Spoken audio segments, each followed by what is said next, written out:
A lot of the mods you've seen are based on standard PC cases, but sometimes I want to do things that are a little different. Who wants to be ordinary? This means working with different materials, making everything from scratch, which is, the way I have fun anyway. I like building things. Sorry. Don't worry, I'm going to show you how it's done, and it's not as hard as it seems. What is Project Rocket, Matt? Project Rocket, it's Space Week. So I wanted to do a space-themed mod, so I got the beginnings of it here. I haven't finished it. That's the original idea, like a Looney Tunes, total cheesy rocket, like Marvin the Martian, could the go whole to the thing. moon, could explode. It's got kind of a campy feel. Yeah, I like that retro thing. This is going to be a rocket. What is this stuff? It's balsa foam. Fascinates me. Basically, it works like foam, but it's made of balsa wood. So you can paint it, you can glue it, you can do all these other things to it that styrofoam will just dissolve when you try to put glue on it, or we try to paint it. It just eats away, and it's non-workable. It's also totally inert. So is it expensive material to buy? This block I bought, I found sitting in an architectural supply store, and I think they had it for a year or two. They had that sort of they had it marked at $100, and I was like, well, it's been there for a while. How about you get to me for $75? And they're like, okay. So you can find good deals on it. Is this a Rasp? That is a pattern maker's Rasp, yes. They are probably one of the most useful tools for woodworking or anything like this you're going to find. Basically, what they're used for on something like this foam, they'll take really, really aggressive cuts at the foam really fast.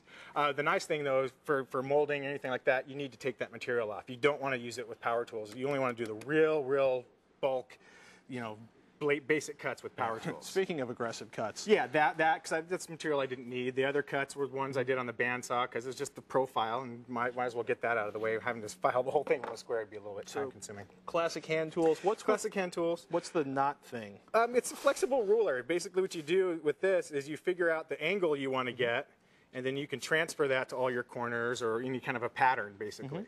And you use that to transfer patterns to your workpiece. Your favorite tool? The Dremel. The Dremel is nice for, let's see, take the top half of the egg off here. So cool. You can see I've marked where my motherboard's going to go in here, and with the Dremel, let's fire that up. Basically what you would do is you'd go in and you can start taking your material away. And you can, basically, you do it to a certain depth. Usually I'd use that little router attachment that's over there. And with the router attachment, you'd set your Dremel in, and you can set it to a certain depth, and you just go around and remove the material at that depth. We have some manual and mechanical sanding supplies. Well, this I use for the rough.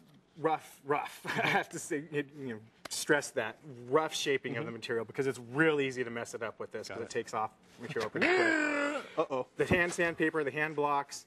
That's when you get rid of the files, you get rid of this, you start going to the fine shaping of it, and you can use that to fine-tune the shape, get the curve real good if you're doing any kind of curves on it, detail work, that kind of thing. Always with the safety glasses. Always safety glasses. Anything you're doing with the power tool, wear safety glasses. It's a good idea. And the respirator. You have that, yeah. You can see the giant puddle of dust that Yoshi. Yeah, I'm not wearing a respirator there, but that's because I ran inside to grab my friend and ask him to come take a picture. So I was wearing one. You really do. You can kind of see the corners of it there. It's coated with gunk that would be in your lungs. You'd be coughing up those nice foam phlegm for a week. Bad. Don't want to do that. So what's going to happen next on this? Well, next we're going to finish off the final shaping, get all of our components placed on the inside, and I'm going to be putting the feet on it, which are going to be the rocket fins down at the bottom, basically with the little mini rockets, and that'll lift it up about another 3 inches. Cool. All the cables will come out looking like a fuse, and then I'm going to gel coat and paint it. Awesome. For all the details on how you can get working on your next mod with balsa foam, go over to thescreensavers.com.